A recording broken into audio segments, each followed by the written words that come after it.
Donc les gens, parlons un petit peu de la situation à Paris. Il y a eu un débat entre Sophia Chikirou, Emmanuel Grégoire et Rachida Dati hier sur BFM TV. Je suis sûr qu'une grande partie d'entre vous l'ont regardé, au moins partiellement, ont vu un petit peu comment ça s'est déroulé. Et donc, vous savez que j'ai déjà pris des positions sur l'appel à voter pour Emmanuel Grégoire dans cette élection. Beaucoup de personnes se demandent en ce moment, est-ce que je change de position sur cette élection municipale parisienne suite à ce débat ? Est-ce que c'est légitime de voter pour Sophia Chikirou ? Est-ce que c'est une bonne idée ? Est-ce que c'est une meilleure idée de voter pour Emmanuel Grégoire ? Est-ce que ce qui s'est passé ces derniers jours change la donne, etc., etc. Donc vous savez quoi ? On va y aller étape par étape. Je vais y aller vraiment une chose à la fois. On va y aller en se basant sur des faits, sur des arguments, sur de la raison et sur un objectif d'assurer une bonne vie pour les Parisiennes et les Parisiens dans les 7 années qui viennent. Ça va être ça vraiment l'angle par lequel on va analyser le sujet. Donc, déjà, je veux clarifier que ce tweet-là, c'était une blague. Hein. Je sais pas pourquoi il y a des gens qui pensent que j'aurais tweeté ça premier degré, mais si Grégoire se retire, Dati a peut-être une chance face à Chikirou.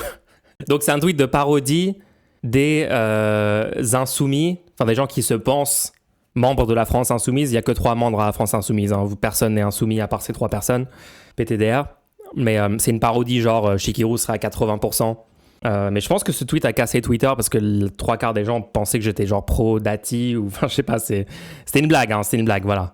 Très dur de faire du second degré en 2026. Donc, les gens, je vous ai proposé, pour analyser la situation à Paris, je suis allé full ingénieur mental ce soir et je vous propose qu'on fasse littéralement un PowerPoint.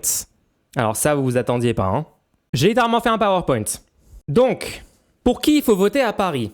Je pense que déjà, avant de répondre à ça, il faut essayer de répondre à la question « Est-ce que la liste de Sophia Chikirou peut être en tête à Paris dimanche ?»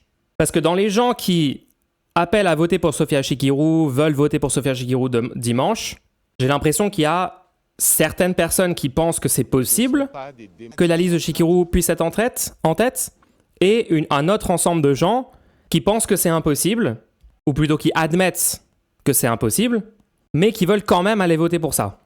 Donc on va étudier les deux types de raisonnement, ok ? Commençons par l'idée que la liste de Sophia Chikirou pourrait être en tête dimanche. Est-ce que c'est possible ou non ? Pour répondre à cette question, j'ai fait un petit calcul de report de voix. Comme ça, on peut regarder.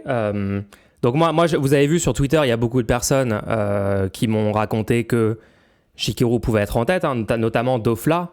On parlera peut-être à Dofla tout à l'heure, mais Dofla était en mode « Oui, moi j'y crois, s'il y a une grosse dynamique, Chikirou a bien géré son débat, elle est populaire, elle a démasqué les traîtres du PS et tout. » Alors déjà, avant de rentrer là-dedans, je clarifie quand même. Moi, j'ai appelé à voter pour Sophia Chikirou au premier tour. J'étais pour que Sophia Chikirou gagne à Paris, puisqu'elle a de loin le meilleur programme. C'était tout à fait possible que la liste de Sophia Chikirou soit en tête au premier tour, soit en tête dans les partis considérés de gauche au premier tour, c'était possible. Malheureusement, c'est pas ce que les gens ont décidé de faire. Il y a une campagne menée par l'équipe de Sophia Chikirou et Chikirou elle-même. Elle a essayé de faire des campagnes sur les réseaux indépendants, les chaînes indépendantes et tout sur Internet, beaucoup parce qu'elle était full boycottée par les médias mainstream. Le traitement de sa campagne était horrible dans les médias. C'était très difficile pour elle d'expliquer des points essentiels de son programme, de défendre ses idées. Nous, on a fait une analyse approfondie sur ce stream, on a passé des heures à s'informer sur son programme, et on a déterminé que oui, c'était de loin le meilleur programme parmi ceux qui étaient à notre disposition au premier tour, et du coup, j'ai appelé à voter pour ça. Merci beaucoup pour le don, Constantin.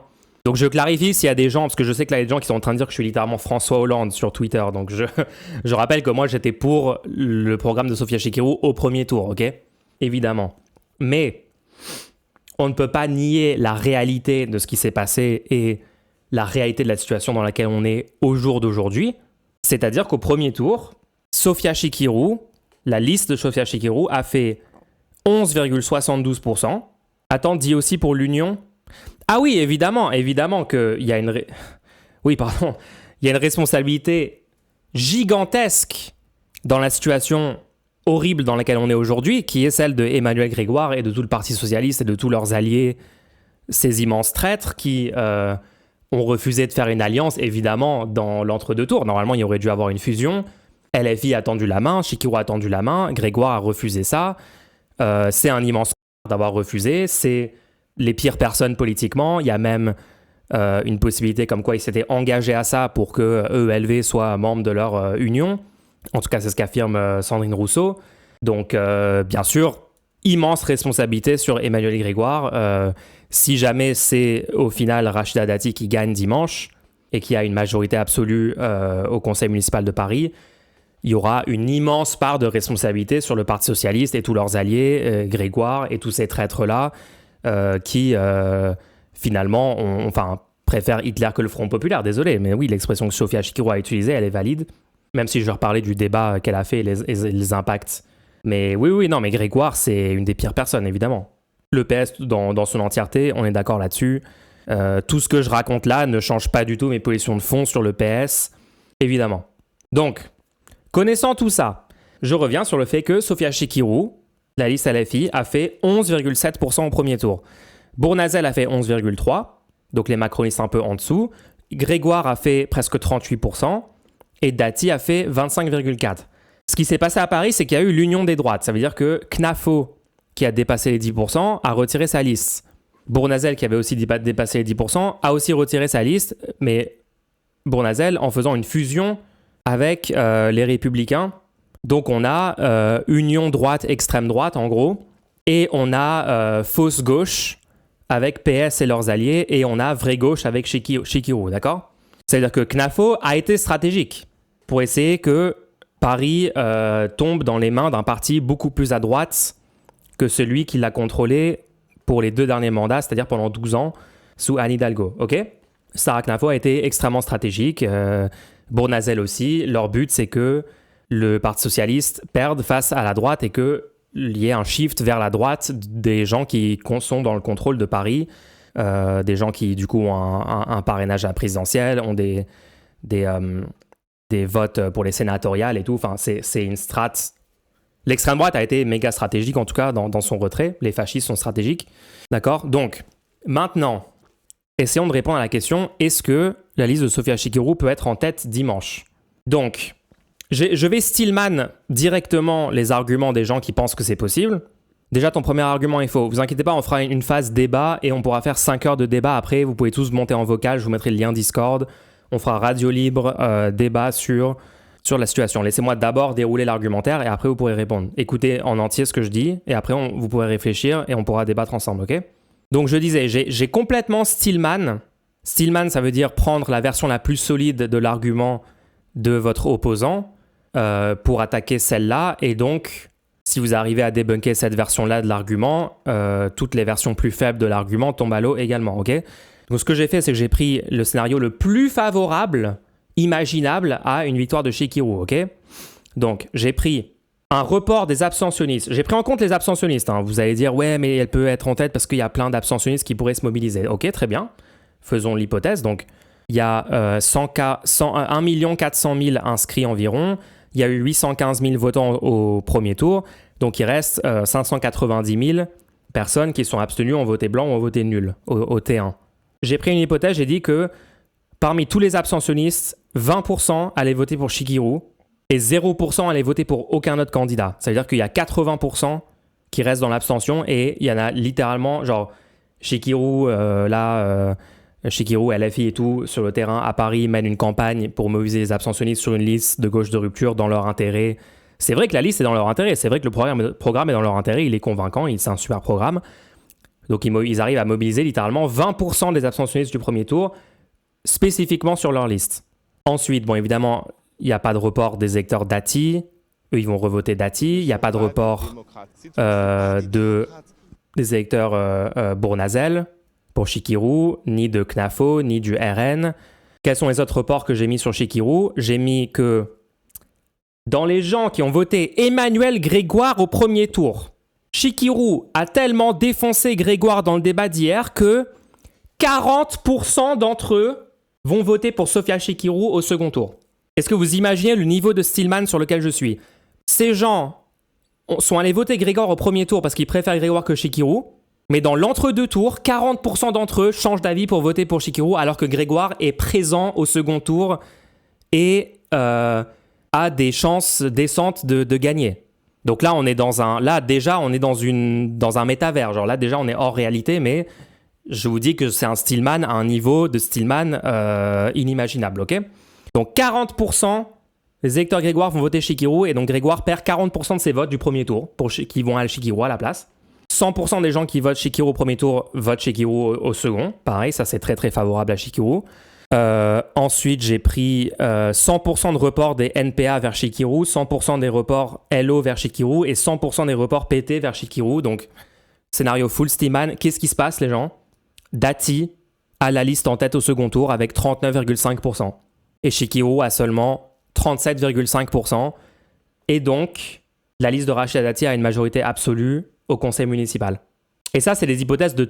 Genre ça, c'est des choses qui n'arriveront jamais, d'accord? Faisons quelque chose de plus probable. Là, on va dire qu'il y a 10% des abstentionnistes qui votent Chikirou, c'est déjà hyper favorable.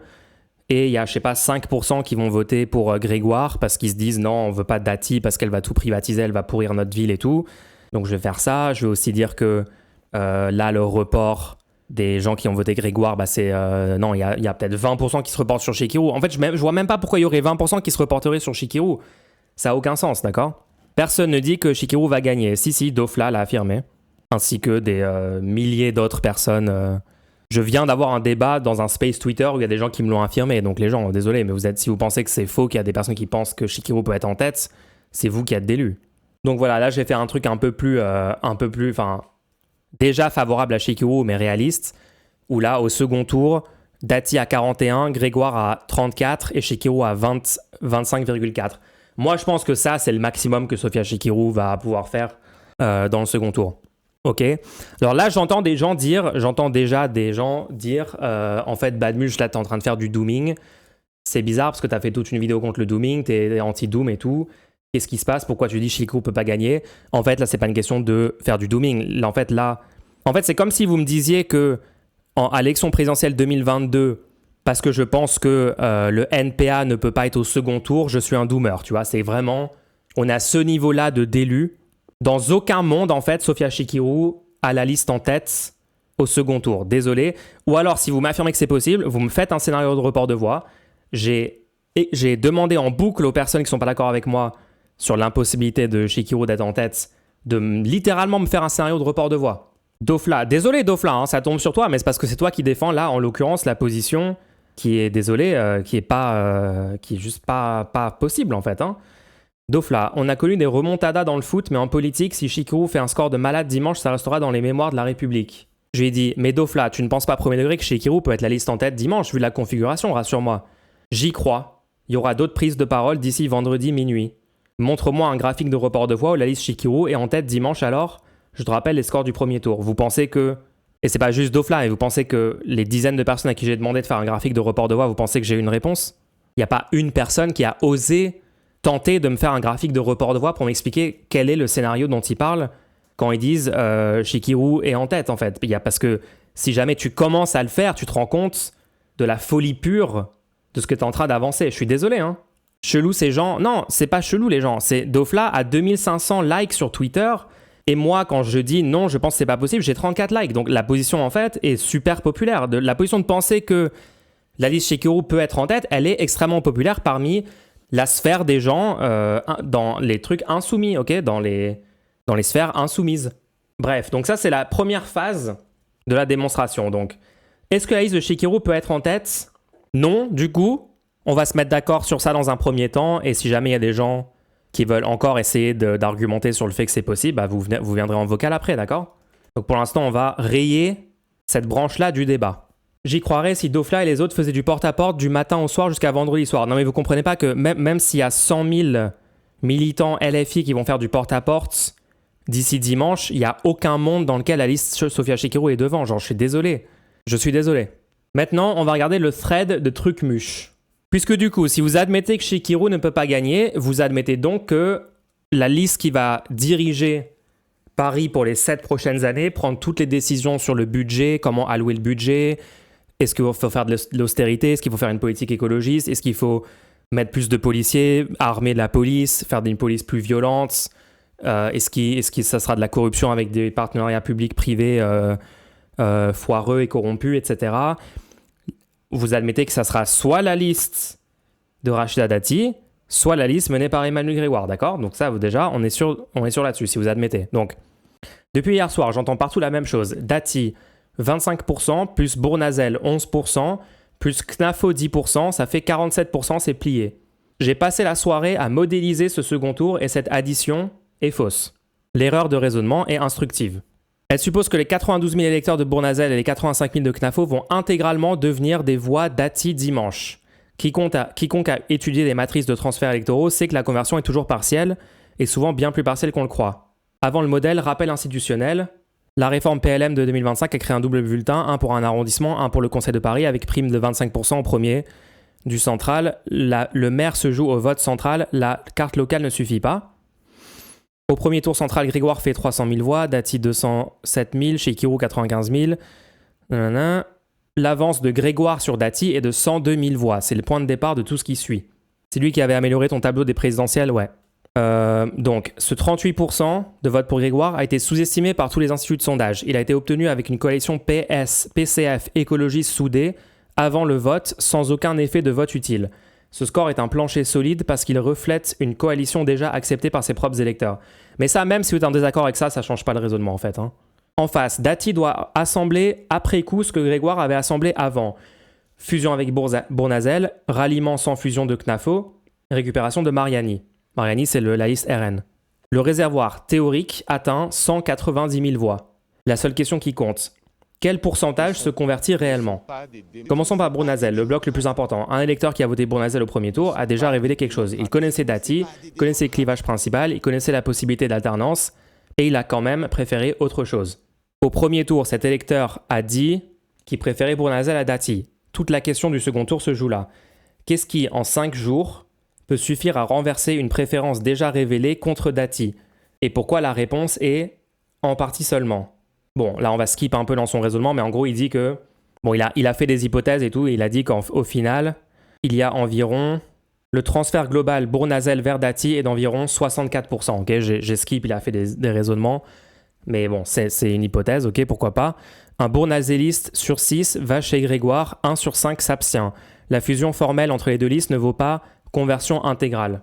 Les sondages Ipsos sur les alliances sont cohérents. On s'en fout un peu des sondages en vrai. Moi, je raisonne même pas en fonction des sondages. Là, je raisonne sur les reports de voix. Je trouve ça genre plus solide parce que les sondages ont des biais. Blablabla. Passons à Knafo. Donc Knafo, il regarde le report de voix et en gros, il détermine que le transfert global Knafo vers Dati est d'environ 63%. Pourquoi pas? Et Chekirou, tout le monde parle de ses reports de voix comme si elle avait été éliminée. Elle est candidate au second tour. Or, un candidat maintenu retient sa base. C'est un des résultats les plus robustes de la sociologie électorale des scrutins à 2 tours. Sous le nouveau système proportionnel, 11% au central lui garantit un groupe au conseil et une existence institutionnelle propre. Ses électeurs le savent. 89% des sympathisants LFI se disent favorables à une alliance de gauche en sondage, mais l'alliance n'a pas eu lieu. Grégoire a refusé l'alliance avec LFI. Ce refus renchérit le coût moral du vote utile. Donc, normalement, non, si on n'est pas complètement d'élu, mais... L'électorat LFI se concentre à 53% dans le noyau populaire radical de l'Est où la distance à la gauche municipale est maximale. Ce segment défecte à peine entre 4 et 8% vers Grégoire. Donc là, en fait, lui, Trucmuche, il est en train d'essayer de déterminer en termes probabilistes, ce qui est limité comme approche, mais il est en train de dire ça va être quoi l'issue du vote, quels sont les probas que tel truc gagne et tout, en regardant tout ça. Et donc lui, il raisonne en disant ouais non, les gens de LFI vont pas aller voter Grégoire, il y en a très peu qui vont aller... Les électeurs Chekirou au premier tour vont être très peu à aller voter Grégoire, réduisant les chances de victoire de Grégoire. Mais nous, on ne raisonne pas comme ça, parce que nous, on est des acteurs politiques responsables et on essaye de sécuriser une issue favorable à la gauche de rupture, favorable à l'intérêt de la population qui va subir la politique pendant 7 ans au sorti de cette élection, d'accord? Donc on n'est pas sur un truc d'observation, nous, on est sur un truc d'action et d'essayer de transformer le monde. Donc il fait les comptes. Et au final, il fait son report de voix, etc. Et lui, il dit que sur 750 000 exprimés simulés, Grégoire obtient 44,7% au second tour, Dati 43,8% et Chekirou 11,5%.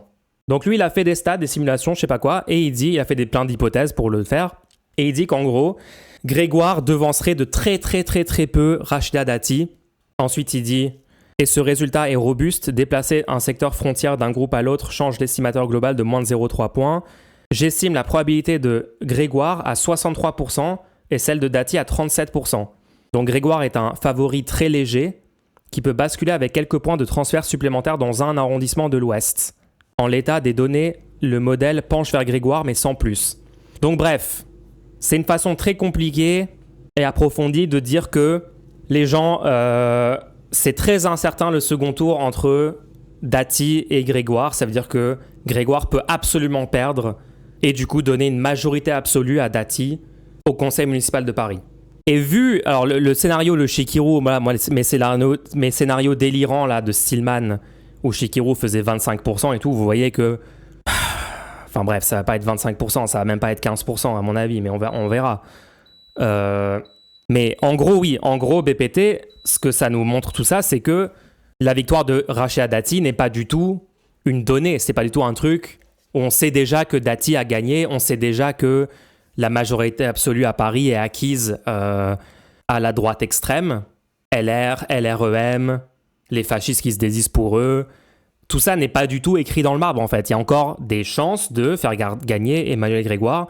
Et il est même très légèrement favori. Moi, je suis d'accord qu'il est très légèrement favori. Je pense que les personnes à Paris, il y en a beaucoup qui, en fait, ont bien aimé la politique menée par Anne Hidalgo pour un tas de raisons. On va rentrer dans ce qu'Anne Hidalgo a fait, ce que Grégoire compte faire s'il a le pouvoir pour les 7 prochaines années versus si Dati a le pouvoir pour les 7 prochaines années, ok ? Mais je pense que, ouais, à Paris, il y a largement moyen que Grégoire y gagne, que sa liste soit en tête. Comment tu veux que Grégoire gagne ? Alors, c'est marrant, on vient de l'expliquer. Donc, je te recommande d'aller voir tout le début du stream. Tu lui mets quel report de voix ? On vient de regarder tout le report de voix, donc je sais pas trop ce que vous me posez comme question. Je vous ai tout expliqué, le scénario dans lequel Grégoire y gagnait, et donc Grégoire a des chances de gagner, en fait. Enfin, encore une fois, si vous n'êtes pas d'accord avec tous ces raisonnements, il n'y a pas de problème, vous avez le droit d'être en désaccord. Si vous avez des arguments pour expliquer votre désaccord, c'est tout à fait possible, et vous viendrez en vocal après faire les débats, parce qu'on va faire des débats avec plein de personnes, ok ? Donc Grégoire peut gagner, Chikirou peut pas gagner. Et donc Dati peut perdre.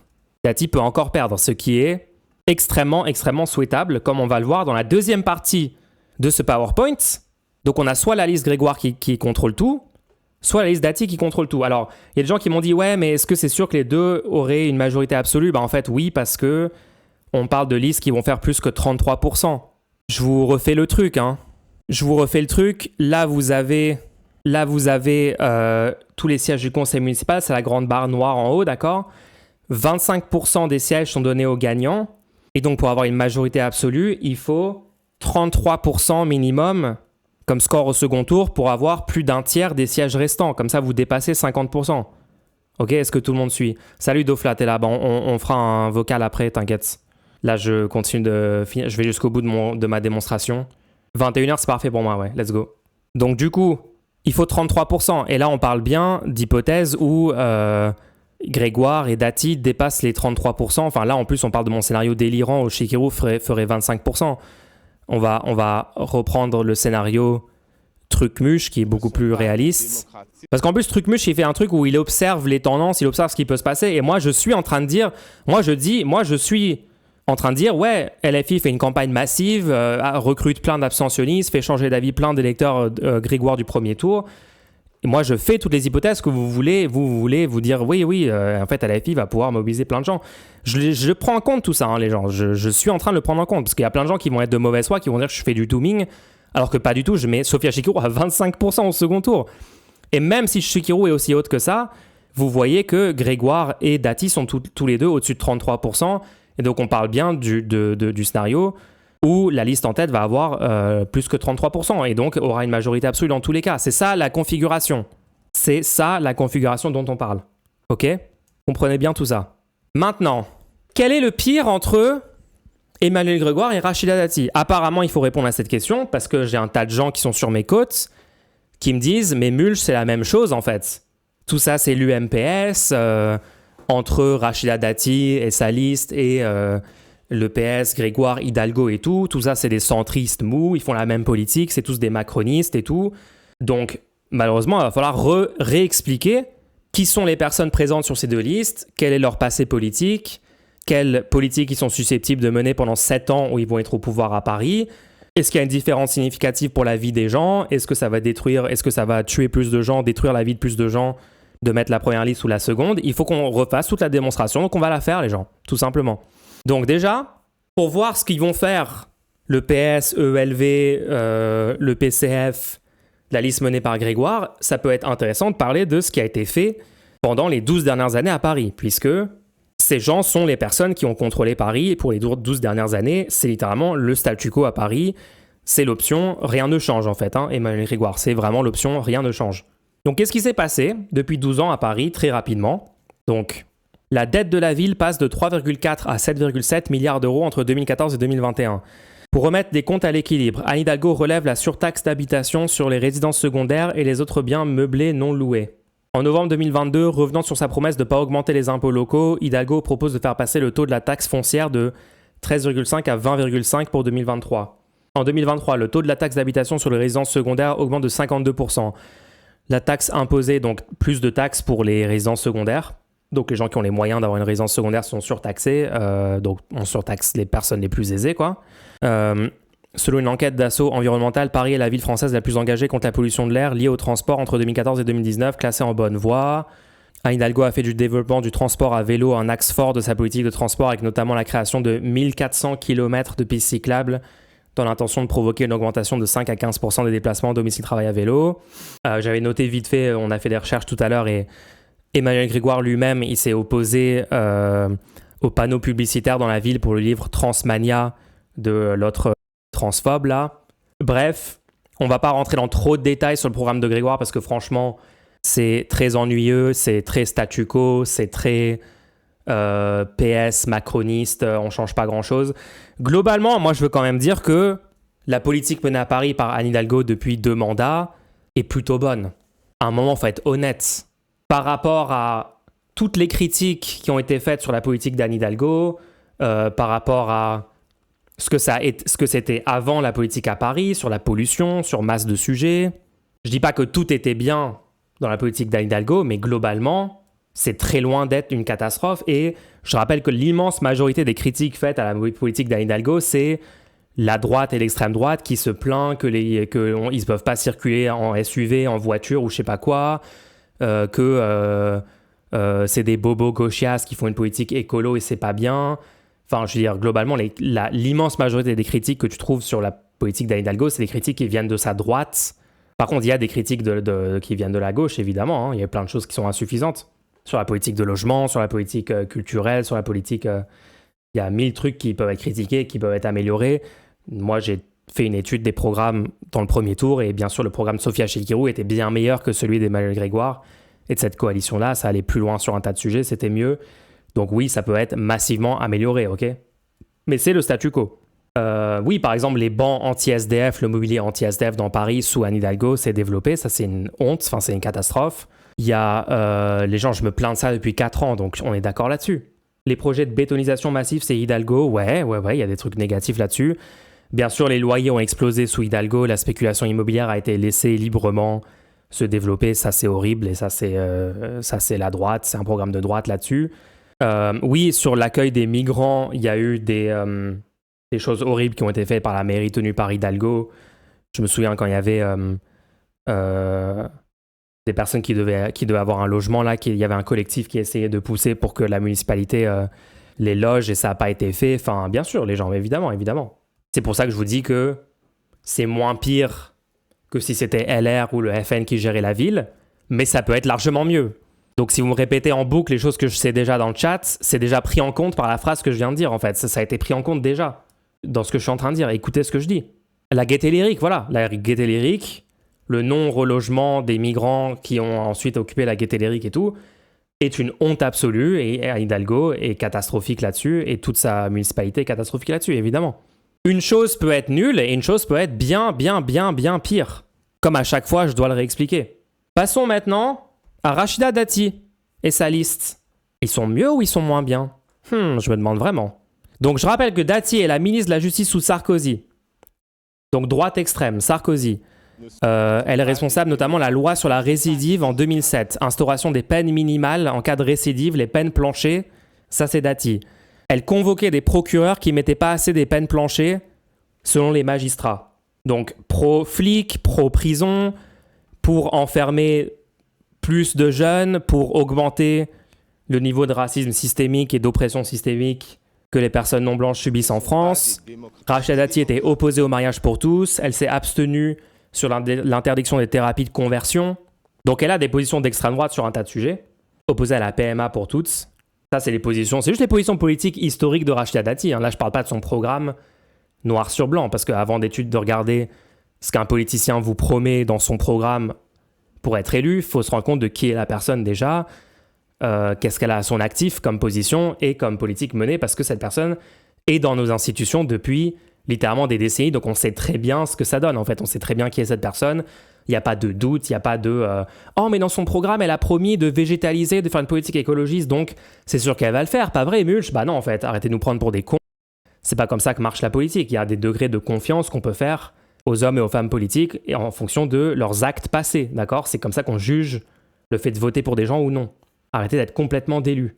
Donc ouais, là, on a des gens qui ont fait un peu de recherche. Donc, Rachida Dati, déjà accusée d'homophobie par le passé. La candidate de droite a déjà été accusée de tenir des positions homophobes, notamment lorsqu'elle a défendu en 2014 une abrogation de certaines dispositions de la loi Taubira sur le mariage pour tous et une réécriture totale d'autres mesures de ce texte. Elle s'est abstenue sur les thérapies de conversion. Ça, c'est quoi?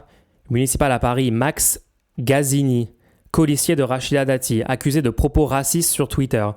L'ex-président du Stade français, Max Gazzini, colistier de Rachida Dati dans la course à la mairie de Paris, est accusé de propos racistes sur Twitter. Est-ce qu'on peut avoir les propos? En février, il avait notamment partagé le post du militant de Reconquête relayant une fausse information sur la création de zones sans chiens en Angleterre, afin de se plier aux musulmans qui ne les supportent pas. Et vous préférez des chiens ou des musulmans?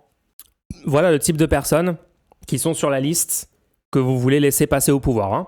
Non, juste que vous fassiez votre choix en connaissance de cause, quoi, en sachant qui vous mettez au pouvoir, qui vous laissez gagner. Toujours bien d'être informé, quoi. Début novembre, il avait également partagé un post assimilant la victoire de Zohran Mamdani, premier maire musulman de New York, aux attentats du 11 septembre 2001. Incroyable, les horribles attentats, vite oubliés.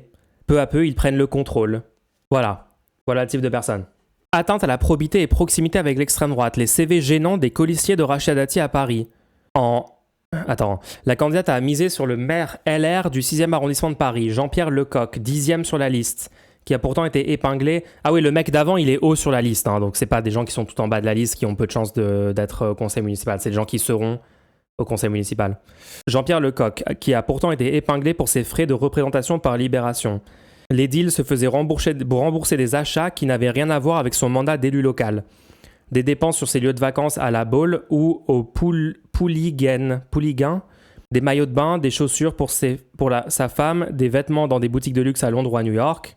En 12e position sur la liste de Rachida Dati, on trouve Philippe Goujon, maire LR du 15e arrondissement, lui aussi épinglé pour des milliers d'euros de frais de bouche avoisinant les 50 000 euros. Mais pas seulement, l'élu est aussi mis en cause pour plusieurs atteintes à la probité révélées par Mediapart début février. Il avait notamment enrichi sa famille pendant le Covid en octroyant 200 000 euros de marché public à son gendre, sans passer d'appel d'offres et sans jamais déclarer ce conflit d'intérêts. Donc on va parler de toutes les corruptions de Rachida Dati dans lesquelles elle est impliquée, dans lesquelles elle est en procès, etc. Mais il n'y a pas juste la tête de liste, il n'y a pas juste la potentielle maire de Paris qui est une giga corrompue des intérêts privés et tout. Il y a en fait une grosse partie des gens sur la liste, parce qu'évidemment ces gens sont des gens de LR, les gens. C'est littéralement la mafia, c'est littéralement les sarkozystes, c'est parmi les pires élus imaginables dans notre pays qui causent le plus de mal quand ils sont au pouvoir, qui font le plus de corruption. Imaginez des partenariats publics-privés à Paris, imaginez, je sais pas, tous les vélos publics et tout être privatisés, donnés à des boîtes privées corrompues, imaginez tous les services publics, imaginez, je sais pas, enfin imaginez dans la ville la plus puissante de France, dans le plus gros budget municipal de France, la ville numéro 1, la capitale du pays, qui serait vendue à des intérêts privés encore plus qu'elle l'est aujourd'hui, encore plus de financement des services publics par la pub, encore plus de privatisation globalement, des crèches, des partenariats avec des services de sécurité privés pour la police, la privatisation des agents, enfin vous savez jusqu'où ça peut aller, une chose pareille, ça peut être un cauchemar en fait. Ça peut être cauchemardesque par rapport au statu quo de ce qu'a connu Paris pour les 12 dernières années. Le début de la fascisation a commencé avec les sarkozystes. Oui, ces gens sont pour une grosse partie d'extrême droite en fait. Sur les notes de frais de ces colistiers dans des restaurants huppés de la capitale ou dans des boutiques à l'étranger, l'entourage de la ministre ne trouve rien à redire non plus. Une colistière de Dati mise en cause pour avoir agressé physiquement une journaliste. Autre candidate, autre question. Une personne entendue comme témoin dans une affaire de corruption visant une tête de liste peut-elle être candidate sur cette même liste ? C'est la situation particulière d'Alexandra Nicole, ancienne assistante parlementaire de Dati, lorsqu'elle était eurodéputée, auditionnée par la justice dans l'affaire Renault, une des 14 affaires de corruption qui visent Rachida Dati. La même affaire qui vaut à Dati d'être envoyée en procès en septembre prochain pour corruption et trafic d'influence. Est-ce que le PS sont des corrompus ? Pour une partie, oui, il y a parfois des trucs de corruption, même Hidalgo, il y a eu des soupçons de corruption avec des partenariats publics-privés, des surfacturations, des trucs qui ont été rémunérés 200 000 balles alors que ça a l'air de coûter 10 fois moins. Donc il y a eu plein de moves suspects de gens du PS, il n'y a pas zéro corruption de la part des gens du PS, de la part des gens qui étaient dans la mairie et dans la municipalité depuis 12 ans, je dis pas que c'est le cas. C'est pas une question de zéro corruption versus corruption, c'est une question de c'est qui est plus corrompu en fait. Et désolé, mais il n'y a personne pour rivaliser avec le niveau de corruption complètement délirant et lunaire des gens des Républicains, de l'UMP, de la mafia Sarkozy, des Dati et compagnie. Enfin, si vous pensez que c'est faux, vous êtes complètement délus. Pardon. Concrètement, les Parisiens, si Dati gagne, vous allez payer des impôts, vous allez raquer en termes d'impôts. Tout ça pour que cette élite de gens élus s'en mettent plein les poches, fassent des deals de corruption avec leurs potes et vous prennent votre argent, littéralement. Mais bon, après, c'est comme vous voulez. Dans un autre registre, Emmanuel d'Auvergne, bras droit de Dati, le Canard enchaîné révélait qu'elle avait participé à l'omerta dans le scandale qui touche le périscolaire parisien, en tentant de ne pas ébruiter une plainte pour agression visant un animateur. La même Emmanuel d'Auvergne a agressé physiquement et blessé une journaliste de France 2 en juin 2025 pour l'empêcher de filmer sa patronne, alors mise en cause dans une autre affaire pour laquelle le parquet national financier vient d'ouvrir une enquête. Une ancienne adhérente de Reconquête, Max Gazzini, le mec dont on a parlé avant, figure en 58e position. C'est pourtant son adversaire de Reconquête, Sarah Knafo, que l'intéressé embrassait chaleureusement le 15 février au stade Jean-Bouin. Une proximité avec l'extrême droite que le candidat affiche aussi sur le réseau social. Bon, on a vu ses tweets racistes et tout. Voilà, ce mec-là est sur la liste. Un entourage qui n'a guère plus à dire s'agissant de Soureya Nadji, en 85e position, donc éligible, qui revendiquait il y a quelques années encore son adhésion au parti Reconquête. C'est des gens de Reconquête, C'est des gens de LR, c'est des ex de Reconquête sur la liste de Dati. Donc voilà, vous pouvez dire c'est aussi pire que le PS si vous voulez, ça va être difficile à argumenter. Magistral, inclusif, galvanisant, mémoriel, #Zemmour président, écrivait Soureya Nadji le 23 mars 2022. Ces gens sont des fascistes. Vous voulez plutôt des conseillers municipaux fascistes plutôt que des anti-LFI, très dangereux eux également, mais des gens du PS qui vont mener une politique similaire à Anne Hidalgo au final, même s'ils sont individuellement des personnes horribles, des personnes qu'on déteste évidemment pour un tas de raisons légitimes, genre pro-génocide, précise-le. Oui, bien sûr que dans le PS, il y a plein d'immenses sionistes qui ont défendu le génocide des Palestiniens, oui. Et vous pensez que les positions de LR et de Reconquête et tout là-dessus sont meilleures que le PS ou moins bonnes ? Désavoué par son propre mouvement pour s'être dit prêt à voter pour Marine Le Pen à la présidentielle en cas de second tour face à Mélenchon, Amin El Khatmi tient des propos sur l'immigration et l'islam qui n'ont pas grand-chose à envier à ceux de l'extrême droite. Raison pour laquelle les proches de la chef de file du RN avaient tenté de l'attirer en vue des élections européennes. Encore une autre personne. Dati compte aussi comme colistier Pierre Liscia, ou Liscia. Liscia, il y a littéralement CIA dans son nom. Un proche de Valérie Pécresse, qui s'était fait tristement connaître en 2023 en publiant une vidéo sur une fausse histoire de pillage de tombes au cimetière de Pantin. Poussée pendant des semaines par la fachosphère, cette vidéo alimentait un poncif antisémite selon lequel les tombes juives abriteraient des trésors. C'est des tarés, Sur la liste, la candidate s'est aussi entourée de plusieurs opposants historiques au mariage pour tous en 2013. C'est notamment le cas de Philippe Goujon, qui revendiquait son refus de célébrer des mariages entre les personnes du même sexe. Est-ce que PS, PCF, ELV, l'APRE, toute cette fausse gauche, est-ce qu'ils sont parfaits sur la lutte pour les droits des LGBT ? Évidemment que non, ils ont plein de lacunes, mais c'est sans commune mesure avec la liste en face, les gens. Soutien de la manif pour tous et tout, bref, je vais pas... Est-ce que j'ai besoin de plus approfondir ? Enfin, vraiment, j'ai l'impression de vous redémontrer des choses que tout le monde sait, mais bref. Ça, c'était pour les personnes elles-mêmes. Maintenant, on va regarder les programmes. Comparons les programmes.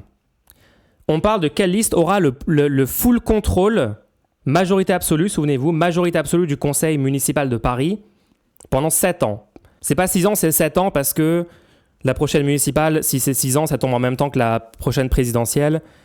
Et donc, ils discutent de décaler la municipale d'1 an après. Donc, ça sera un mandat probablement de 7 ans.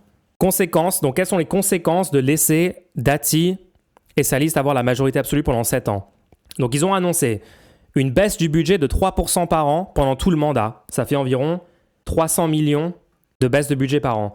Parle des mairies d'arrondissement, s'il te plaît, on peut voter pour LFI dans les mairies d'arrondissement. Oui, les gens, je viens à ça. Pour l'instant, je suis en train de parler de la mairie centrale, en fait. Parce que c'est ça le plus gros sujet de désaccord avec la plupart des gens qui se sont opposés à ma position. Donc, je parle de ça, en fait. Une chose à la fois. Dati a annoncé 5000 policiers municipaux armés de 9 mm qui circulent de jour et de nuit. En comparaison, Grégoire, je suis aussi opposé à son programme, puisque moi, je voulais le programme de Sofia Chikirou au premier tour, mais Grégoire annonce 500 policiers en plus.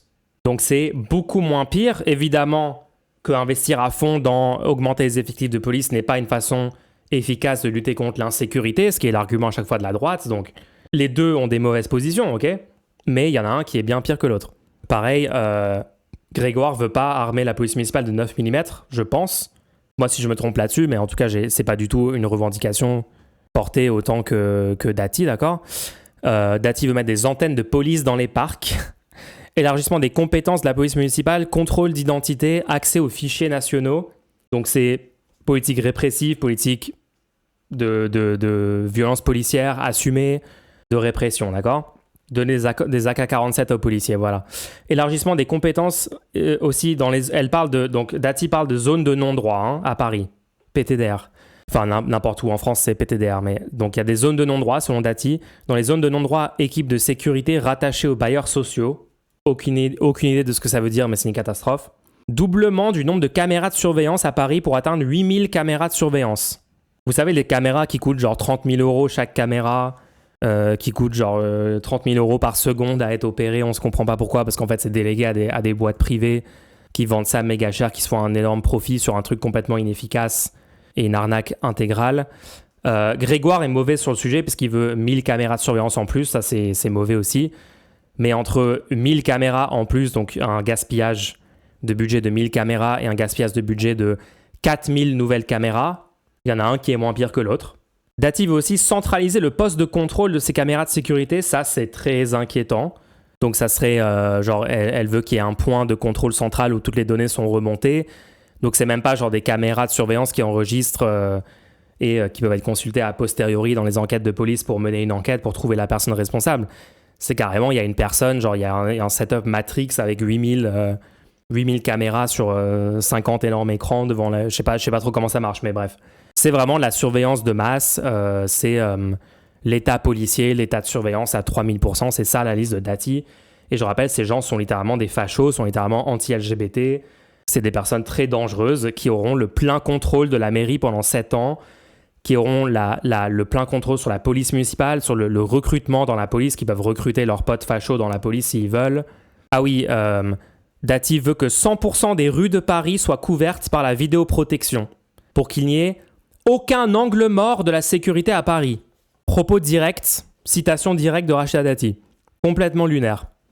Donc peut-être qu'en fait, c'est pas 8000 caméras, c'est peut-être 80 000 caméras, on sait pas, on verra. On verra comment ces personnes complètement corrompues, vendues aux intérêts des boîtes privées, détenues par leurs potes, beaucoup sont des flics, beaucoup sont à la sécurité, machin.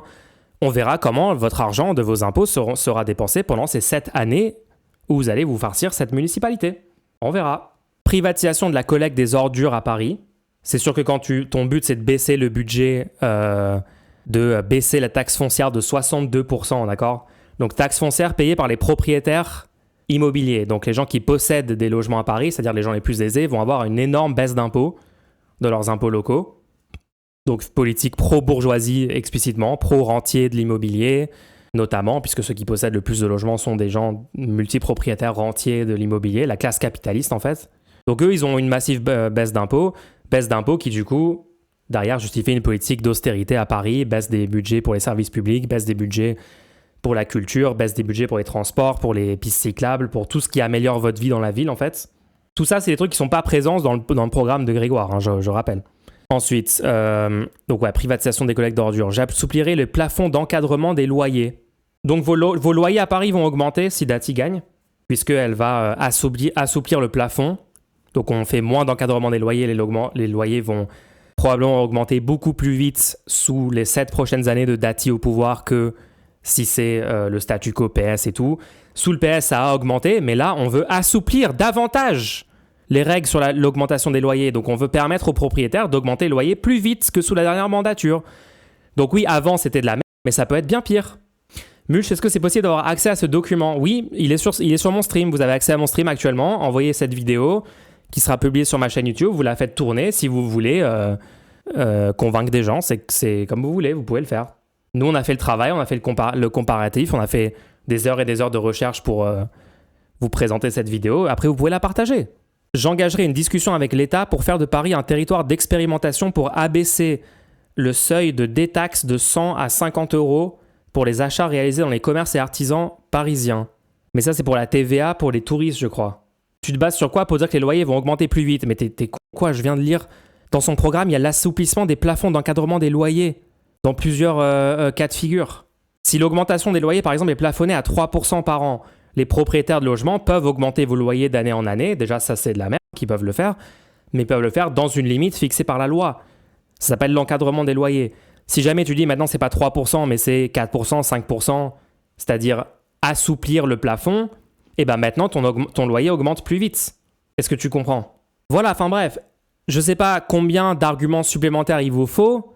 Donc Dati, il y a des fachos sur sa liste. Elle-même est très très proche d'être une fasciste. En tout cas, elle a sur plusieurs sujets des positions d'extrême droite, très clairement. Elle veut baisser le budget des services publics, augmenter le budget pour les flics, pour les polices, pour les caméras, pour tous les trucs qui ne marchent pas, qui vous pourrissent la vie et tout.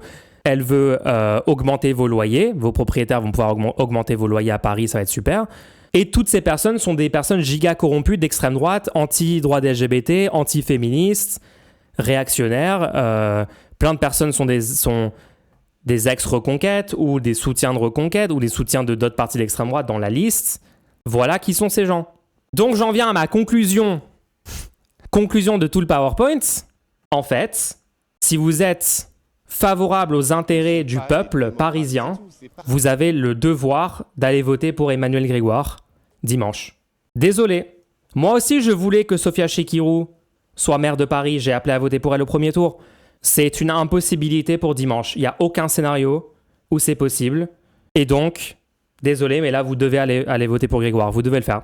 On ne peut absolument pas laisser la droite extrême et l'extrême droite contrôler Paris pendant 7 ans. Je rappelle que être maire et avoir la majorité au conseil municipal donne énormément de pouvoir déjà sur le budget de la ville, sur toute la politique menée dans la ville, mais aussi c'est une tribune énorme pour faire valoir ton idéologie politique en fait. Ça veut dire que Dati va être invité beaucoup plus dans les médias, ils vont pouvoir parrainer leurs candidats avec un parrainage de plus à l'élection présidentielle, ils vont avoir tout un tas de droits de vote au sénatorial, donc ils vont pouvoir avoir plus de sénateurs potentiellement. Voilà les issues, voilà les conséquences de si vous laissez gagner Dati. Et je rappelle que c'est entre Dati et Grégoire qui va contrôler la majorité absolue du conseil municipal. Il n'y a pas d'autre option en fait. Ouais, bien fait pour tous, tu peux te ramener en vocal maintenant. Vas-y. Allô? Yo. Comment ça va? Ça va, ça va. Je vois le niveau de copium dans le chat, donc c'est intéressant, mais... Ouais, c'est assez fou. Mais ouais, juste je voulais faire un détail parce que les gens se rendent pas toujours compte du fait que quand tu fais un appel pour qu'il y ait un vote qui soit fait, il faut regarder le contexte, tu vois. Le contexte, c'est que énormément de gens ici sont galvanisés par une stratégie de LFI qui est d'aller jusqu'au bout pour voter Chikirou jusqu'au bout sans trop de... Enfin, c'est un peu une stratégie malhonnête parce que c'est une stratégie qui consiste à faire croire qu'elle a encore ses chances pour devenir maire, ce que tu as démontré au tout début qu'il n'y avait aucune chance que ça arrive. Mais du coup, ce qui est intéressant, c'est de comprendre que si vous, ou même vos proches, si vous faites campagne et tout, vous essayez de donner des voix contre Dati pour éviter que Dati passe, ça veut pas dire que instantanément Shikiru passe de je sais pas 12% à 0%. Nous on se bat justement pour que là, ce qu'on voit comme étant la position majoritaire qui est de donner l'intégralité des voix de la réserve de voix de Shikiru, de les redonner à Shikiru au second tour. Nous on se bat juste pour s'il y a des gens censés parmi ces gens-là, est-ce que, s'il vous plaît, vous pouvez faire reporter les gens qui le peuvent de reporter ces voix-là pour faire la balance pour empêcher Dati. Ça ne veut pas dire que Shikiru va se retrouver avec 0% du jour au lendemain si vous prenez la décision de changer votre vote. Il faut comprendre quand même comment ça fonctionne. Malheureusement, le Grégoire a une responsabilité folle là-dedans. Et la situation idéale, ce serait qu'il gagne et qu'en parallèle, Shikiru a quand même des postes, tu vois. Le fait est que c'est très compliqué de faire ce calcul. Et donc, c'est pour ça que nous, la priorité dans ce qu'on observe, c'est quand même que pendant les 7 prochaines années, on n'ait pas une mairie qui soit dans les mains, avec une majorité absolue, il faut bien comprendre, dans les mains de la droite et la droite extrême, la droite dure et les macronistes. Donc c'est pour ça que dans un premier temps, nous, la consigne qu'on donne, c'est d'aller voter contre Dati, donc pour Grégoire. Ouais. Maintenant, ça aurait dû être fait, ça ferait du coup un partage naturel de certaines personnes qui changeront pas leur vote, qui continueront à voter Shikiru, et vous qui changerez votre vote pour essayer d'empêcher Dati. Euh, Ce qu'il faut comprendre, c'est dans une situation où, après tout ce qui vient de se passer, Dati perd et on n'a pas la droite et la droite dure à Paris, on se rappellera de la prise de risque folle de Grégoire, d'accord? Bah oui, bien sûr. mais, mais dans une situation où on se retrouverait avec Dati pendant 7 ans, pendant les 7 années à venir, on se dira, mais c'est quand même insane qu'il y ait eu une défaite une victoire de Dati à 1 ou 2%, avec un réservoir de voix de 12 à 10% de Shikiru qui n'a pas voulu bouger à ce moment-là. Et tout le monde se rappellera de ça, comme nous, aujourd'hui, nous nous rappelons de Roussel, qui savait qu'il allait perdre et qui allait jusqu'au bout au présidentiel et dont on s'en rappelle. Enfin, jamais je pourrais excuser cette décision de ne pas se retirer de Roussel et qui nous a fait perdre 2022. Donc, il faut vraiment comprendre ce truc-là, que là, l'enjeu, c'est nous, on est pas acteurs des jeux politiciens en interne, des jeux de parti, donc on n'est pas vraiment acteurs. On n'a pas eu la possibilité de pousser Grégoire à faire une liste Enfin, moi, de j'ai fait fusion. tout ce que je pouvais. Je veux dire, je lui ai chié dessus Ouais, ouais, bien publiquement sûr. de ne pas le faire. Qu'est-ce que je peux faire de plus? D'ailleurs, on remarquera que on n'a pas vraiment entendu les autres partis faire pression non plus. Donc ça, c'était une honte, tu vois. Ensuite, on n'a pas vraiment la possibilité de regarder s'il peut y avoir un désistement Shikiru quoi. Shikiru a maintenu sa position, ce qui peut se comprendre. Mais du coup, Ouais, c'est questionnable quand même hein, de se maintenir. une fois que cette situation existe, qu'est-ce qu'on fait? Voilà, c'est ça la réponse. Et qu'est-ce qu'on fait en tant qu'électeur et qu'est-ce qu'on fait en tant que préconisation pour les électeurs? Voilà, et comme préconisation pour les électeurs, c'est évident à ce stade. Si jamais vous entendez ce stream, vous êtes une des seules personnes qui va aller entendre une parole à propos de ce truc-là, où on a compris que du coup Shikoro peut pas gagner le second tour.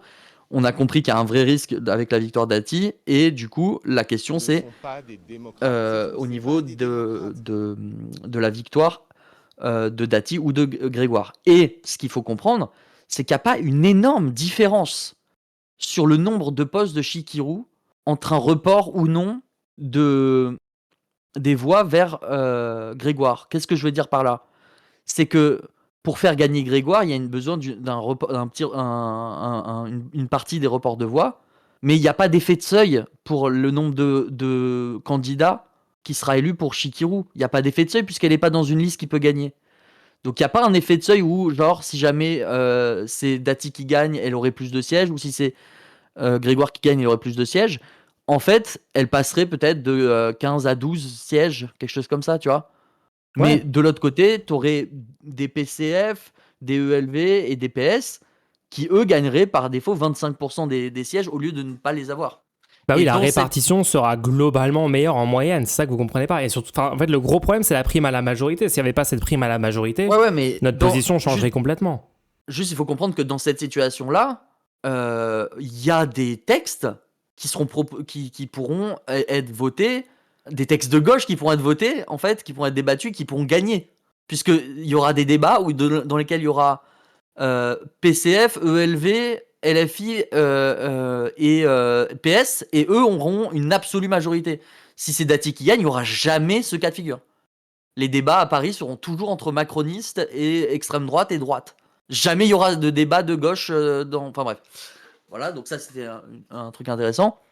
Juste, j'aimerais faire une analogie parce que vous savez que j'aime bien les analogies. L'analogie, moi, elle est simple. Je vois un peu le PS comme quelqu'un qui joue avec des allumettes, d'accord. On a dit au PS d'arrêter de jouer avec les allumettes pendant des mois maintenant. On a dit attention, joue pas avec les allumettes, ça pourrait mettre feu à la maison. Attention, tu vois. Donc pendant des mois, on a répété ça. Ouais. Et là, mince, il joue avec les allumettes. Elle est littéralement en train de faire cramer la baraque actuellement, d'accord. Donc là, il y a la baraque qui est en train de cramer. Tout le monde le voit. Tout le monde voit qu'il y a un risque de victoire de Dati à Paris, ce qui serait historiquement catastrophique. Mais dans cette situation, où vous avez prévenu qu'il ne faut pas jouer avec les allumettes en boucle, vous avez dans la main un extincteur. Tout le monde est au courant de ça. Tout le monde sait que Shikiru peut, et les électeurs de Shikiru peuvent empêcher la victoire de Dati. Donc il y a un extincteur dans la main. Qu'est-ce qui se passe? Bah oui, vous pouvez dire autant de fois que vous voulez.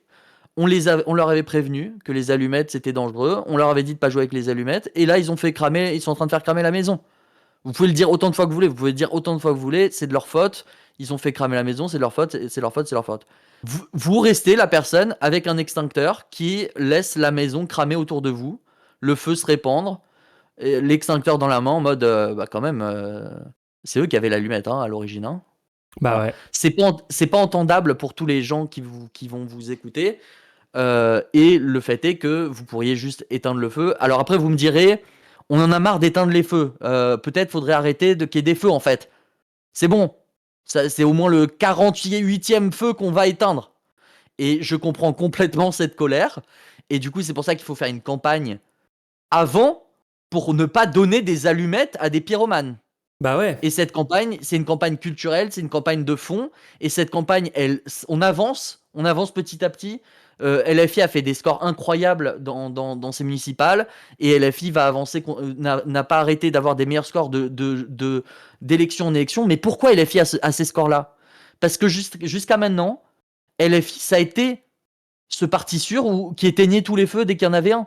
N'arrêtons pas de faire ça. Je trouve déplorable ce qui est en train de se passer à Paris, parce que ça met en danger cette vision qu'on a de LFI jusqu'à maintenant, où c'était le seul parti responsable, et c'est pour ça qu'il obtient des votes, et c'est pour ça que il continue à progresser malgré tout ce que disent les médias. C'est parce que jusqu'à maintenant, c'était pas un parti traditionnel, c'était un mouvement citoyen. Les citoyens pouvaient s'en saisir pour améliorer concrètement les vies des gens.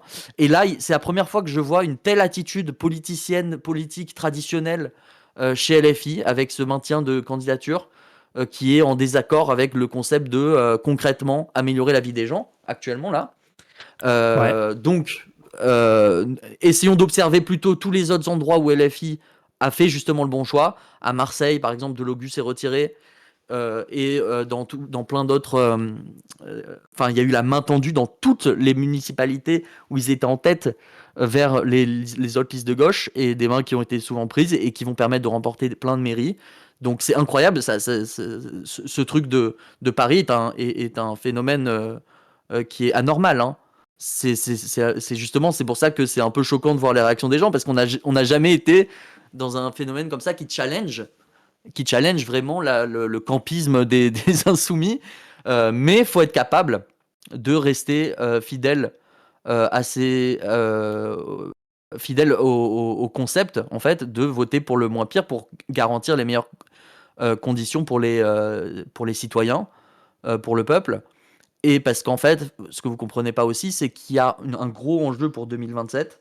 2027, il va falloir faire exactement ce qu'on est en train de dire. Il va falloir voter pour LFI qui sera le moins pire. Et il va falloir que tout le monde le fasse aussi. Il va falloir que tous ces petits candidats du premier tour soient ignorés complètement et que personne n'ait le raisonnement détestable que vous êtes en train d'avoir, qui est de se dire oui mais on vote pour notre parti pour donner de la force à notre parti. Ce raisonnement-là en 2027 nous fait perdre et fait gagner l'extrême droite. Ce sera si jamais on a ce raisonnement-là en 2027 où chaque petit parti se dit la même chose, oui mais si mon petit parti n'a pas de vote dans cette élection-là, bah du coup on laisse gagner l'autre gros parti et du coup on va perdre. En fait, en 2027, LFI sera en tête et il va falloir qu'on convainc tous les gens de pas avoir ce raisonnement de merde que vous êtes en train de défendre. De pas avoir le raisonnement de merde. Oui, mais mon petit parti, comment il fait pour survivre? On s'en fout des petits partis des gens. On s'en fout complètement. Là, ce qu'on est en train de faire, c'est on est des citoyens. On ne dépend pas d'une force politique particulière. On a une chance que la force politique LFI existe qui utilise ce raisonnement dans la plupart des cas de nous sommes un mouvement citoyen et pas nous sommes un parti avec en mode campiste. Et nous pouvons utiliser normalement ce mouvement-là justement pour dire aux gens regardez, ce parti il est fiable, etc. J'espère qu'il continuera à être fiable dans le futur. Et en 2027, il va falloir vraiment que les gens soient capables de nous entendre. Comment ils font pour nous entendre s'ils peuvent nous ressortir la défaite à Paris? Alors oui, vous allez me dire, oui, mais c'était pas notre faute. En fait, eux, ils vont s'en foutre complètement si c'était de la faute ou pas. Vous auriez pu l'éviter. Donc, si vous arrivez, vous dites, nous, c'est mieux que tous les autres. C'est pas comme les trucs politiciens qui vous promettent des choses et tout. Nous, le mouvement qu'on propose, c'est un mouvement qui va changer la France. Bah, du coup, faut que ce soit au-dessus de la moyenne. Et au-dessus de la moyenne, ça veut dire un mouvement qui va pas faire perdre comme ça en se disant, oui, mais c'est eux qui étaient responsables. On s'en fout, en fait. Voilà, et 2027, en fait, on peut gagner. Si ce raisonnement-là que vous êtes en train d'avoir pour Paris, là, les gens ne l'ont pas en 2027, et il y a de fortes chances qu'ils ne l'aient pas en 2027, parce qu'on a... eux ont eu l'expérience de 2022 où ils ont voté pour des partis, ça servait à rien. Malheureusement, moi je trouve triste que vous deviez vivre 7 ans sous Dati pour vous rendre compte que c'était une mauvaise idée, mais eux là, ça y est, il y en a beaucoup qui ont voté Roussel, qui ont voté Jadot, qui ont voté Hidalgo. Ils ont voté 50 plus sous la Macronie. Après, ils ont voté NFP. Macron n'a pas pris en compte leur vote. Donc ça y est, on arrive sur 2027 avec une forte chance de pouvoir avoir un raisonnement béton face à ces gens-là parce que Roussel va sans doute se représenter. Mais là, cette fois-ci, on va dire ouais, mais attends, on te rappelle en 2022, Roussel, machin et tout. Et les gens seront capables de l'entendre, espérons-le. Mais ce sera beaucoup plus facile à entendre si on oublie complètement cette histoire à Paris parce que Grégoire aura gagné. Vous comprenez en fait ça ou pas? Ouais, très bien dit, c'est ça, c'est en fait votre raisonnement, on y va full, on est des petits gobelins insoumis, on va juste voter comme ça, on n'en peut plus, le PS c'est horrible et tout, oui le PS c'est horrible, on va juste aller voter chez Kiro et tout, c'est littéralement les petits gobelins PCF qui sont allés voter Roussel, les gens qui sont allés voter NPA, les gens qui sont allés voter parce que eux c'est leur identité, c'est être écolo, donc ils ont voté Jadot à la présidentielle, donc c'est littéralement le raisonnement de fond contre lequel on lutte en permanence. On peut passer le chat en follower only ou pas? Parce que là, c'est non, je vais les inviter à monter en... Ah oui, attends, vas-y, passe-le en follower, ouais. Alors, non, parce tu peux le faire, ça n'a aucun rapport avec ce qu'on dit, nous, en fait. Tu peux le dire, toi, ou tu peux le faire, toi? Attends. Ouais, en réservé aux abonnés, je mets, ok? Ouais, vas-y. Les gens, vous avez perdu votre privilège de pouvoir parler dans le chat parce que ça n'a aucun rapport avec ce que je disais. Je regarde le chat après ce que je disais et vous dites des trucs qui n'ont aucun rapport. Vous êtes en boucle. Rendez-vous compte un petit peu là que vous avez des réactions épidermiques, hein, et pas des réactions rationnelles à ce stade. C'est ce qui est dommage. Hein. Donc nous, on a toujours dit qu'on était des anti-obscurantistes. Moi, je trouve que ce que fait Sophia Chekirou est trompeur pour les électeurs, en fait, parce qu'elle dit qu'elle peut être maire. Donc en fait, non, quand on regarde les reports de voix, c'est faux. Donc on est quand même sur une stratégie qui consiste à mentir aux électeurs à un certain niveau. Et moi, je suis pas OK avec ça. Donc oui, on va là, on vous fait cet appel-là. Et vous comprenez pas qu'en fait, on est anti-obscurantiste avant tout et on est pour améliorer la vie des gens dans ce pays avant toutes les autres considérations. On a toujours été apartisans. Les gens pensent que c'est une blague, genre neutre, apolitique, apartisan, je sais pas quoi. Non, on a toujours... C'est toujours une position premier degré, en fait. J'ai fait une campagne pour Emmanuel Macron pour pas que ça soit Le Pen notre présidente et qu'on ait un gouvernement d'extrême droite en France. Ouvertement fasciste, plus d'extrême droite que Macron. J'ai fait une campagne pour voter pour le moins pire. Nos positions dans chacune des élections dont on a parlé depuis le début de cette chaîne il y a 4 ans et demi, ça a toujours été on vote pour le moins pire parmi ceux qui peuvent gagner.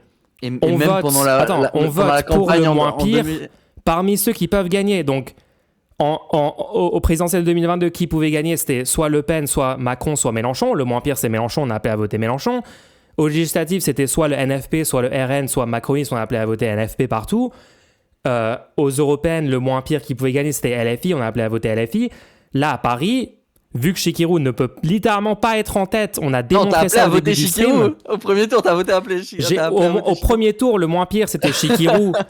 Et Chikirou pouvait être en tête et pouvait gagner, donc on a appelé à voter Chikirou.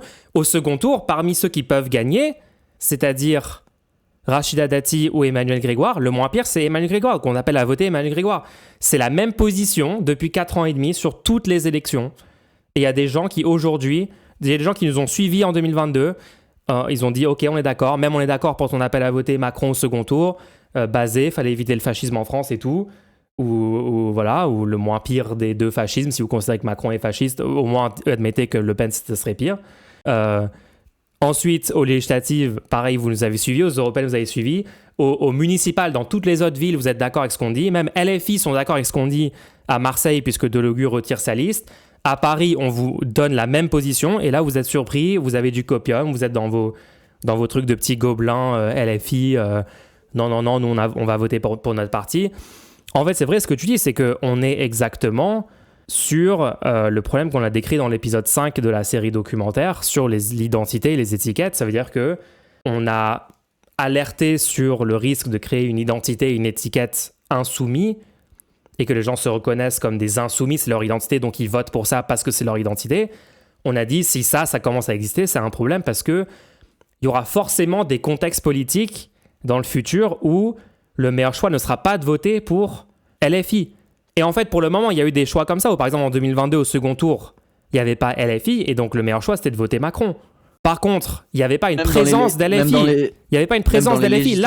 Là, c'est la première occurrence où il y a la présence d'LFI au second tour à Paris. Mais il ne faut pas voter pour eux. En fait, si vous réfléchissez vraiment, depuis la création du mouvement LFI, c'est un peu la première fois dans une élection majeure où il y a une présence d'LFI, mais le meilleur choix techniquement pour l'intérêt du peuple, l'intérêt des travailleurs, l'intérêt des personnes non blanches, l'intérêt des personnes LGBT, des femmes, de toutes les personnes qui subissent les oppressions en France aujourd'hui, l'intérêt techniquement, c'est de voter pour autre chose qu'LFI, alors qu'LFI est présent. C'est la première fois que ça arrive, et c'est pour ça que, en fait, là, on découvre que plein de gens sont désastreux, sont catastrophiques, ne comprennent pas le fonctionnement du vote, les conséquences de leur vote et tout, et sont en fait rentrés dans ce truc d'avoir l'identité et l'étiquette insoumis. Et nous, ça fait des années qu'on alerte contre ça. Si vous n'avez pas vu l'épisode 5 de la série docu, allez la revoir, parce qu'il y a un passage où je dis ne recréons pas la même chose autour de la France insoumise, de l'étiquette insoumis.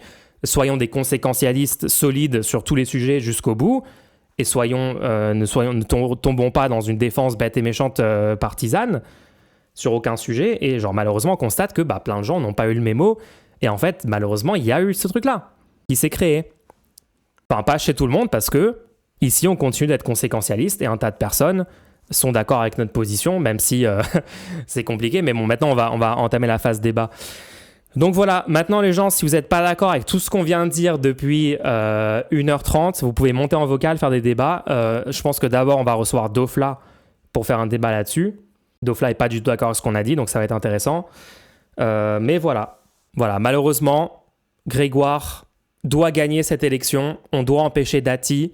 C'est très très serré entre les deux. Conclusion, vous devez aller voter Grégoire pour sécuriser une non-victoire de la droite extrême, pour s'assurer que la droite extrême, avec des membres extrême droite clairement sur la liste de Dati, qui vont faire une politique bien pire que celle que ferait Grégoire, pour s'assurer que ces gens-là ne contrôlent pas la plus grande ville de France, la capitale de la France, la ville la plus puissante, avec le plus gros budget, avec les plus grosses ressources, avec les plus grosses possibilités de nuire à la vie des personnes, en fait, pour s'assurer qu'ils n'aient pas le contrôle pendant 7 ans.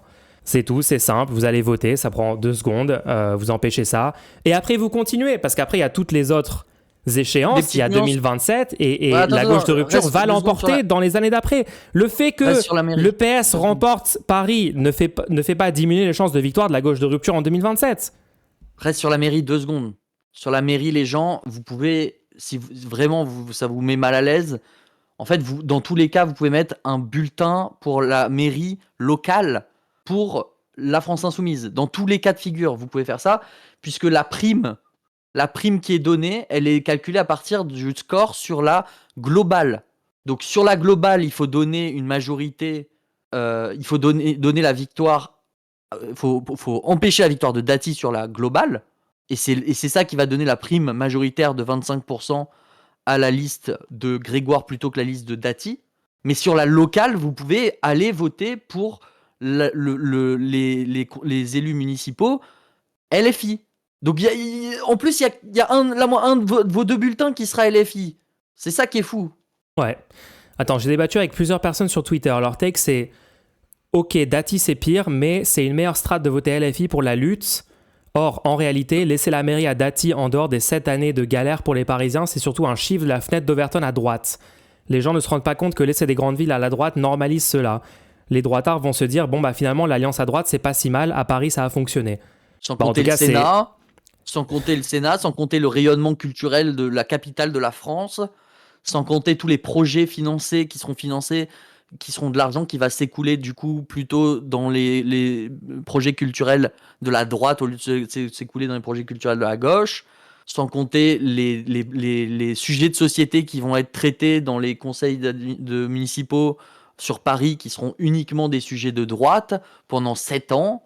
Non mais ils ont le pouvoir d'embaucher les policiers municipaux, de contrôler les budgets de ça, de contrôler le niveau d'armement. Ok. Vous vous rendez compte de ce qu'on parle, de quoi on parle là? Vous êtes délus. Est-ce que je peux te reprocher d'être trop ingénieur mental ou pas? Ouais. Est-ce que je peux te faire ce reproche? Ouais, tout à fait. Je crois que le meilleur argument dans toute cette histoire, c'est de dire aux gens de voter pour le global pour Grégoire et pour le local pour LFI. Ouais, voilà, comme ça ils Parce peuvent que je pense voter que les gens vont LFI, donc accepter ils ont... ça. Les gens veulent juste. Voilà, vous dire, voulez voter LFI, voilà, vous votez dans votre arrondissement LFI, et au global, vous votez Grégoire, et vous passez à autre chose dans votre vie. Et comme ça, vous avez évité Dati. Et après, on peut aller faire la campagne, pour moi-même dans la primaire large, évidemment, et la campagne de l'élection présidentielle, où là, si LFI est le parti en tête dans la gauche de rupture, ce qui est à 99% de chance, ça sera le cas, et bien là, il y aura une nécessité de faire gagner LFI dans l'élection présidentielle. Ok ? C'est simple. Et je vois pas en quoi le fait que Grégoire, c'est-à-dire le PS, on maintient le contrôle du PS sur Paris, en quoi ça diminue les chances de victoire de la gauche de rupture en 2027. Et qu'est-ce que ça a comme impact que Paris passe à droite par rapport à... Il y a des gens qui disent non mais c'est bien, c'est parce que ça participe à tuer le PS et donc c'est bien juste pour la gauche en France et tout. Oui, il faut tuer le PS, il faudrait que le PS meure en tant que parti, mais c'est pas acceptable de céder la ville capitale à la droite extrême pendant 7 ans pour que dans une ville, les contrôles passent. Genre, je comprends pas du tout votre calcul, ça n'a aucun sens. Moi, je comprends pas ce calcul parce que honnêtement, si au final je vois que le PS avait raison en mode. Enfin, ça donne raison au PS. Hein, mais oui, et du coup, si Dati gagne, la droite extrême contrôle Paris pendant 7 ans. Et le PS, il dit quoi? Le PS, il dit, regardez, à cause de LFI, le PS, quand je dis le PS, c'est PS, EELV, PCF, tous les médias mainstream, ils vont dire, regardez, en fait, c'est un chiffre de la fenêtre d'Overton vers la droite, et donc maintenant, ils vont dire, eux, déjà, ils peuvent se positionner comme étant la gauche, ils peuvent se redorer l'image d'être la gauche, tu vois, alors qu'on sait que la gauche, c'est LFI, et tout ce qui est à la gauche d'LFI, et que ces gens-là sont pas la gauche. D'accord? Ça, on le sait. Mais eux vont pouvoir faire valoir de dire, regardez, l'étiquette gauche, c'est nous, puisque maintenant, ils sont en opposition avec le statu quo qui est Dati, LR, Reconquête, etc. Donc ils vont dire, nous, comme tout a shifté à la droite, nous on est la gauche. Et aussi ils vont pouvoir accuser LFI. Nous on saura que c'est plus la responsabilité de Grégoire que LFI. Mais eux dans les médias et tout, ils vont pouvoir dire, regardez à cause de LFI, la droite gouverne, donc LFI est dangereux, etc. Enfin en fait, rendez-vous compte, votre calcul ne marche pas. Ça marche pas ce que vous dites d'aller voter Chikirou, ça ne fonctionne pas pour donner des issues positives. Ou alors venez en vocal nous l'expliquer parce que maintenant on va passer à la phase débat.